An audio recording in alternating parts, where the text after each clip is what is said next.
the first player I wanted to get chatting about is Tyler Dibling. It was the Mm. first name I thought. My first encounter of the name Tyler Dibling was my mate who's a Brentford fan, and he went to a pre-season game, I think it was. Or maybe it might have been one of the first home games of the season. And he said, they've got this lad who came on for like the last 15 minutes. He's ridiculous. And kind of from then on, he has been continued to be ridiculous in a team that has been struggling.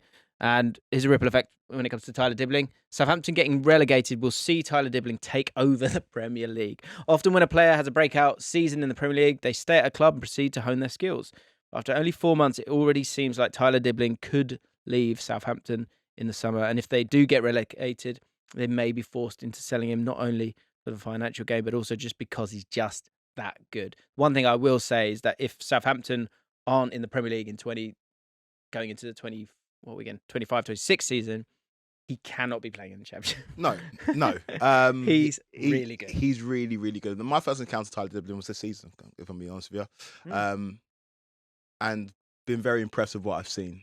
I just like Southampton, though. I just really, really hope they stay up. Mate, I really hope they stay up. Me and you the only two. I hate, like, people have got like a real stick in their craw for Southampton. I'm like, why? Like, what? Because the manager's trying to play progressive football and he's trying to play his style of football. I don't really get it. I find this bizarre. Yeah. This sort of like looking down at, it's sort of like you smell or something because you've not got all the best players. So like, what are they supposed to do? You've got to be smarter in some way. And if this is the road you want to go down, then good luck, because a great way of defending is having the ball. Exactly. And that's what he's trying to do. And people, again, this is supposed to be Tyler Dibling, but just a quick one on Southampton. People are like, oh yeah, but he should be aware of the situation and adapt. I'm like, it's incumbent on him to stick to his philosophy and stick to what got him to dance in terms of his footballing principles. Yeah. Because if you go against that, then you've lost everything. We saw that with Erik ten Hag. Yeah. It's incumbent on the board, if it's not working, to change that. If it's not working and you don't think that football can keep you up, sack him. But it's not on the manager to change the style of football that's got you to the Premier League, got him this far in life. Or sort of not wholeheartedly. I think you can like move the needle a little bit, right? That's fine. So if it's, you've got 20 minutes left and you're 1-0 up and you just want to be a little bit more careful, instead of playing a silly pass, hit it in the corner, by all means. And actually, Tyler Dibling, he's a great example of it in the sense of a player that, he's so... What I've been amazed by is his comfort on the ball. Mm-hmm. And I'm seeing this. There's a few players on this list. When you're watching them, they're so unafraid of contact. Yeah, that's the thing that I'm really, really welcomes it. It welcomes it because it means they can kind of control the situation. You're allowed to use a different sense in terms of going. And the thing with Tyler Dibling is, as young as he is, a big boy. He is, and it's different. Again, maybe it's lazy. Maybe I'm not really. But like, you talk about welcoming contact or just not being afraid of it. Jack Wilshere did it to an extent. Not Jack Wilshere.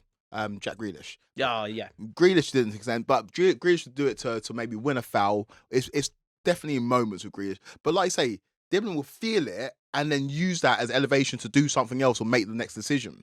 Saw it in the Arsenal game. You saw it in the Manchester United game for the first half. Yeah, you see it in every game he played. Like Bournemouth, he just gets whacked. That's the other thing. He's quite happy to get whacked. Yeah. Which I like in a you need winger. to watch that though, because you can't last too long doing that. True. But he's the low socks gives it to him as well. It helps. Yeah, it does lean into. It's weird. It's become a sort of a weird sort of footballing fetish for me. Of like, I used to be so against the sort of low socks. Now it just. There's a bit of aura to it. There's a bit of swagger to it that I quite like. That these players that I think maybe before it was like it looked lazy. It looked Steve Claridge. Now it feels street footballer and some maverick. Like there's a bit more like to it. I know that sounds ridiculous, but Tyler Dibling is one of those. There's another player on my list that I think maybe I'm falling for the same thing, but I do just absolutely love him and believe in him, despite him not having the best season so far. Stick around for that. But yeah, I think he's in a good place there where he's going to get those opportunities.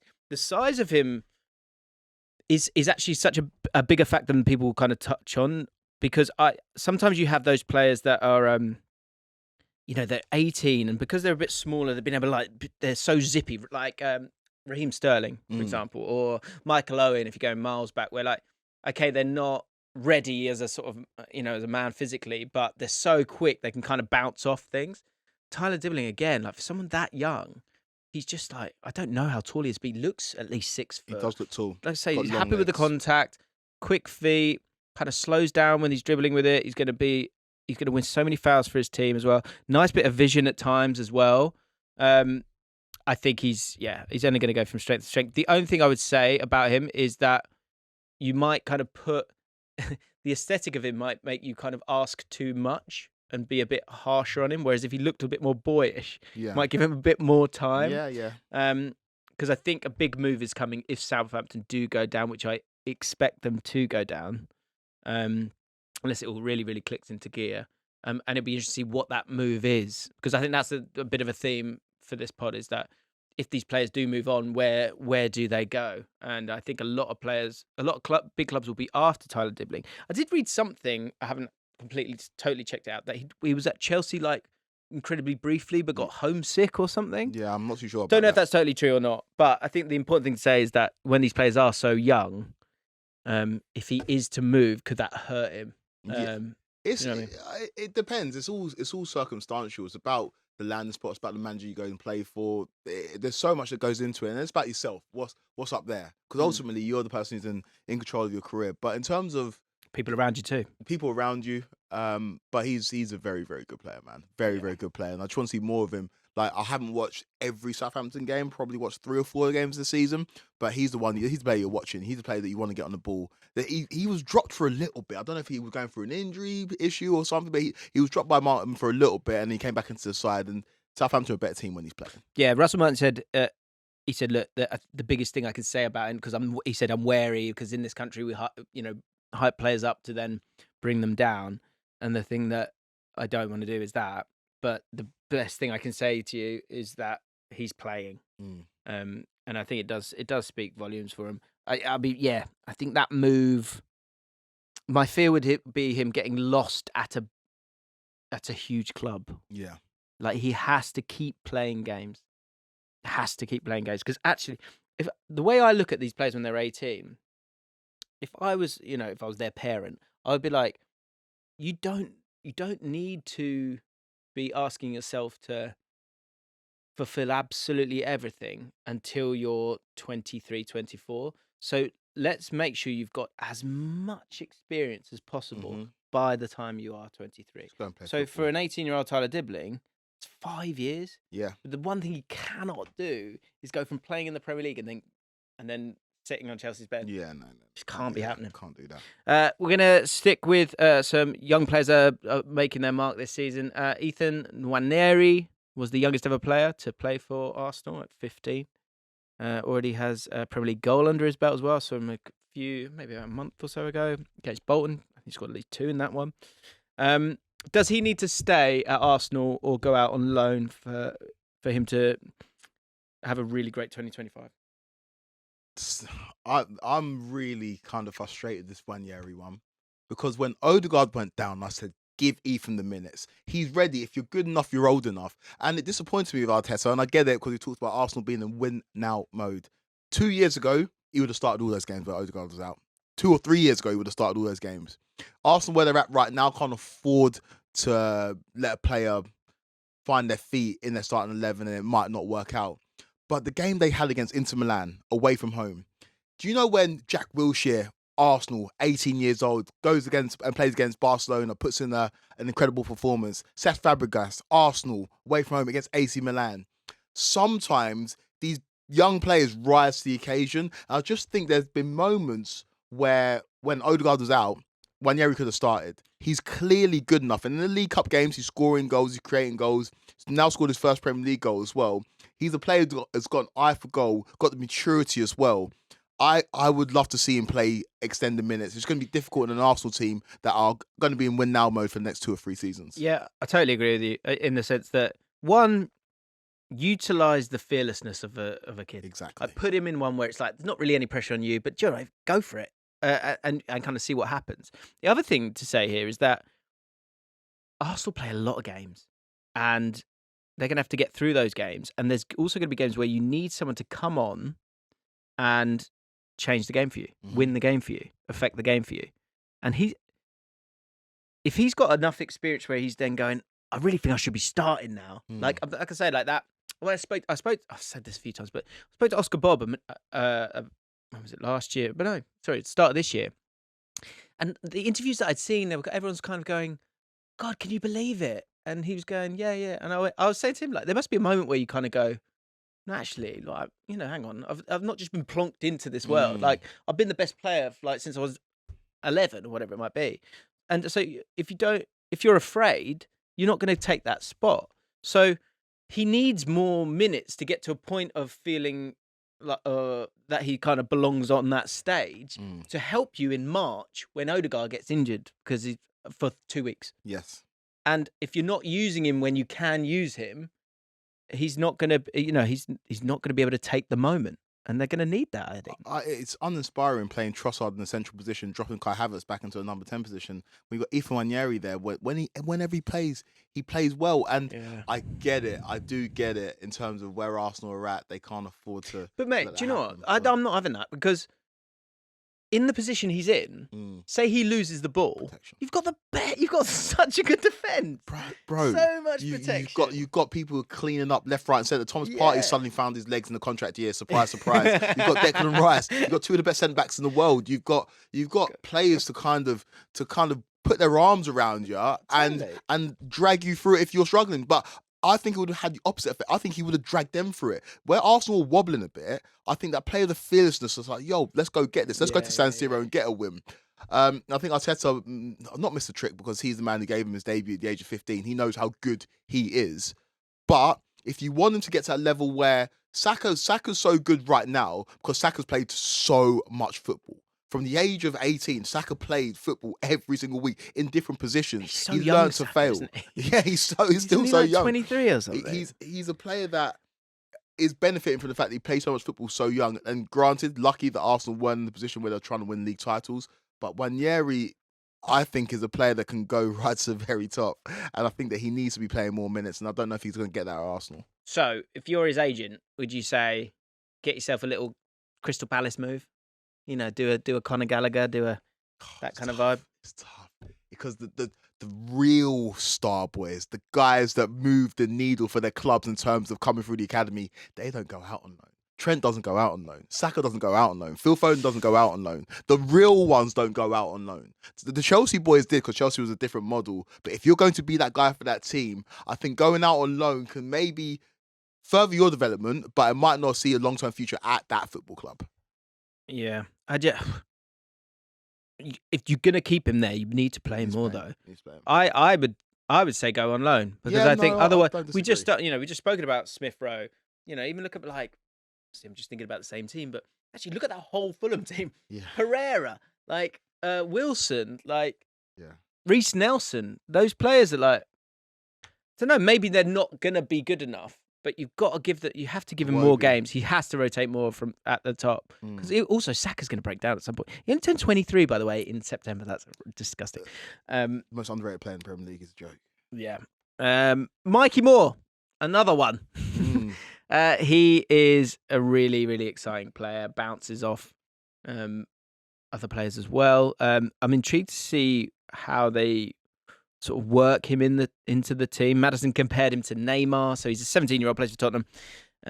Earlier this year, getting those Europa League minutes for Tottenham, which I think is great for him. He's only got one Premier League start to his name so far, but absolutely remember that name. I think most people that listen to this podcast probably have been aware of him already. Here's a ripple for you. Tottenham doing well in the Europa League. We'll see Mikey Moore get into the England senior squad by the summer. Ooh. Premier League minutes are difficult to come by at 17, but Mikey Moore is fortunate that Tottenham are a Europa League team and Ange is willing to rotate at times in that competition. Tottenham progressing in that competition, currently favourites with the bookies, could fast-track him towards being a regular starter in the league, maybe even a summer England call-up. I'm not having that, I'll be honest. But what I would say, it's a great point, we're just sort of debating Nwaneri and should he move on. That is such a blessing, bizarrely, the fact that you've got the kind of Europa League. I guess the one thing you might have with Arsenal, but the great thing about the Champions League format is that you kind of need to keep going just to get as high up as you can because it can change any minute. But Europa League minutes means that, you can really put him in there and allow him to play. And it has been impressive at different times. I feel like that left-hand side, at some point is going to be his. It will be his. Bide your time, Mikey Moore. I haven't seen enough of him to co-sign the Neymar claims from James Maddison. Yeah, it's a bit heavy. That it is very stylistically, heavy. no, he's not really like him. But in terms of how Spurs fans talk about him, people who've seen a lot more of him than I have talk about him. This kid sounds like he's special. And there is an opening on that Spurs left-hand side. Son's coming to an end. He's going into last year. This is the last year of his contract. Spurs will probably trigger a 12-month extension. Son does want a more long-term contract that Spurs aren't going to give him. Mm-hmm. Daniel Levy pays you for what you're going to do for me, not what you have done for me. And despite the fact that commercially Son is invaluable to Spurs, physically and on the pitch, he's not the same Son we've seen. So you think next year's his last year? I think next year's his last year. Yeah. I think they're going to trigger that extension. But whether he's going to be happy with that, it remains to be seen. But it hampers Spurs, Daniel Levy, in terms of going to Korea, going wherever for preseason tours, because Son is central to that. But in terms of on the pitch, there's a marketing call to be made there. There's a lot of money. There's a huge marketing call to be made with Son, and that's why it's such an interesting situation to watch. But Mikey Moore, I feel like if you just bide your time, there is no reason why next season you shouldn't be playing significant minutes for Spurs on the left hand side, because I just think that Son's coming to the end of his time at Spurs. Europa League is often he's played on the right a couple of times as well, and looked good. But I think the left hand side is where he probably will belong. Big year for him next year. Again, another one. It's interesting. These sort of, I think if you're sort of third, fourth in the list of the 17-year-olds at Tottenham, you're definitely getting that loan move. And I just wholeheartedly believe in needing games, needing development. And so my fear for both of these guys is I want to see them play 30 games next year. Yeah. That's what I want. Yeah. So if they do that, I think you will see a lot of viral clips on these two. And Nwaneri, two different players actually. Nwaneri likes to be a bit more central. Mikey Moore starts out wide a bit more. But yeah, really exciting ones. Right, bit of a rogue shout for me. Go on. Carney Chukwuemeka, I want to put in here to have a big 2025. Well, this one is predicated on a loan move or a permanent move. Like this cannot work if he doesn't make a move, because he's not in Chelsea's plans. He played a handful of games this season in the Europa Conference League and in the League Cup as well, and not necessarily impressed. When Chelsea signed for Villa, I was so surprised because he was so highly touted. I'm surprised they let him go, but obviously we paid big money. But he's a player that if he was at Villa right now, he'd be playing Champions League football and he'd be playing significant minutes. Yeah. A move hasn't worked out for him. Last season, he was actually quite good at the beginning of the season under Poch, got injured, couldn't really make his way back into the starting 11, but he's not in Maresca's plans. And so he has to move. I've seen the talent though. Yes. He's really good at football. Big lad as well. I like that about he's really good at football. I think maybe for Carney, he's just not demonstrative enough, maybe not moaning enough, maybe not front-footed enough to kind of put the pressure on the hierarchy at Chelsea to let him go. Should have let him go in the summer. I'll be amazed if he doesn't move in January. He has to move in January. Amazed. It's not a Ben Chilwell situation where you've got enough name brand value. You're going to probably find a move in the summer. Carney Chukwuemeka has to move for his career, because before he got injured in Pochettino's first season, I was like, this kid's good. Yeah. This kid's very, very good. So yeah. I feel like he's Loftus-Cheeking himself. Loftus-Cheeking himself, a great. He needs Loftus. I feel like Loftus-Cheek is not the. He's obviously had a phenomenal career, but I kind of expected a touch more. Way the more. Grace that he sort of has when you do some of those bits that you saw, but he just was never like playing. I bet Saka's played more career games than Loftus-Cheek. Probably. I bet it's close. That's a good shout. We'd have to check that one. Yeah. Let me know on Twitter, because I can't be asked to do it. But he should have played a lot more games than he has done. And I feel like Chukwuemeka, just don't get lost there. Like that's the thing that all these players need to be careful in doing. And I could just see him. I think profile wise, I'm not sure he totally fits with Maresca. What is he? That's the problem. Yeah. Do you know what I keep thinking with him? One, maybe just go back to Villa. But two, I feel like it's one that Brighton. I thought Brighton for a second in terms of going back, they don't mind having a number 10. Is it one where in a different game you need, you need someone who's a bit more of a 10 than a forward? Yeah. If that makes any sense, because instead of playing João Pedro and Rutter, you want someone else just to help have a bit more in the midfield. Now Hörsler doesn't really play like that, so I'm kind of killing myself a little bit. The other thing I was thinking with Brighton is that if you're a player, if you're Chelsea and Brighton want your player, Yeah. would you be like, Ooh, who do I want? The Labour? well, no, I didn't even think about that. I was thinking also you'd be like, oh, are we making a mistake by selling him? Okay. Do you know what I mean? 'Cause if Yeah, Brighton yeah, wants yeah, you. yeah. I guess they bought Gilmore, haven't they, previously? Yeah. Interesting. I never thought about it like that. Yeah, but the thing is, they very rarely get it wrong, do they, Brighton? Yeah, I just think he is a real talent that I think I could see him going to, like that year that Conor Gallagher had at Crystal Palace. I could see him going to another Premier League team, mid-table Premier League team, and just being brilliant for them. Maybe it's, I don't know, maybe it's Forest, maybe Morgan Gibbs-White wants to kind of get a big move and he could go there. Could Newcastle have an eye on him? Would Bournemouth want to pinch him? I think there's a lot of options out there where I think he's a real asset that's just kind of been forgotten. And I wanted to chuck in a few that were like that. So I wanted to chuck him in there. Is he good enough for Chelsea? He's not. I don't think so. Nah, like whether he's good enough it's a completely different thing. It's whether he's going to get the minutes. Like I think he's definitely a good enough footballer, and if he had played football consistently up until this point in his career, he might be a player that's starting for England and all of a sudden, oh yeah, he is good enough. But we haven't seen enough football from him. And then you look at like Villa and Morgan Rogers, who was playing in the Championship last season, and now he's playing football. He played football, and now he's playing for Champions League side. It's he's got to be looking at Villa going, what? Yeah, 100%. Sit still. 100%. Sometimes the grass isn't always greener. But yeah, I think that when I'm thinking loan moves, I'm looking at different squads. I see a move for him. Could Lingard it, maybe go to West Ham, who knows. Conor Bradley. This is an interesting one.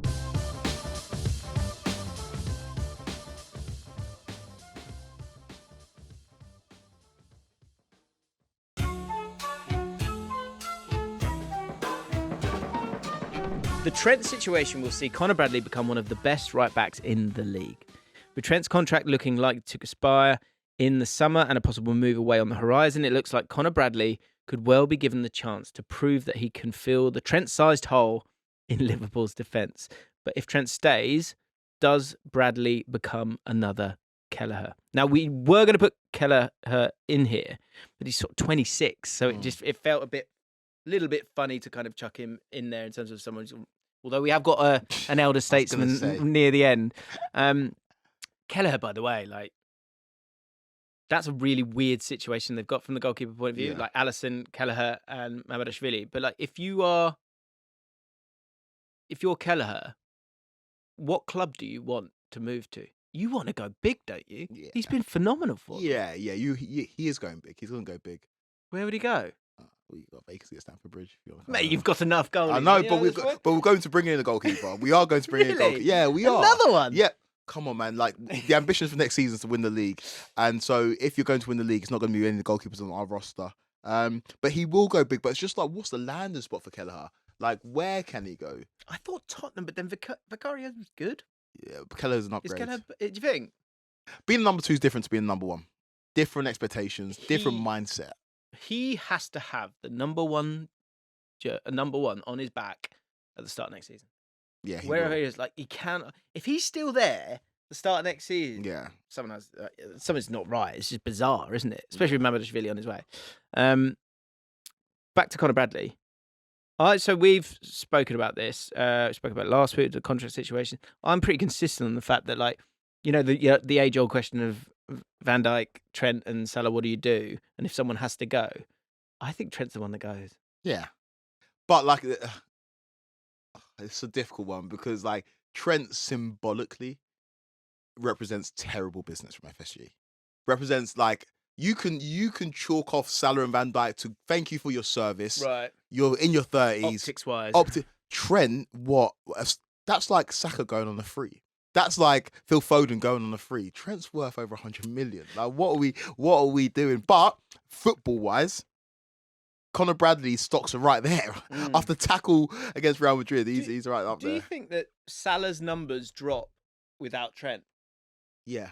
I think everything, and that's the thing. I remember when Kyle Walker left Spurs, and it's like, oh, it's fine, I've got Trippier. Trippier's really good, but Trippier's not Kyle Walker. Yeah. There will be it's different things because Trent is incredible going forward, but there is going to be a drop off. As good as Conor Bradley is, he's not Trent Alexander-Arnold. Yeah, and they play completely different as Yeah, well. they Like, play different to your roles. point, like, Trent's more like a Trippier, and Kyle Walker is Yeah. more like a Connor Bradley. Yes. I do think that, like, yeah, I think it's a big year for him. Again, it's like, when do you stay and when do you go?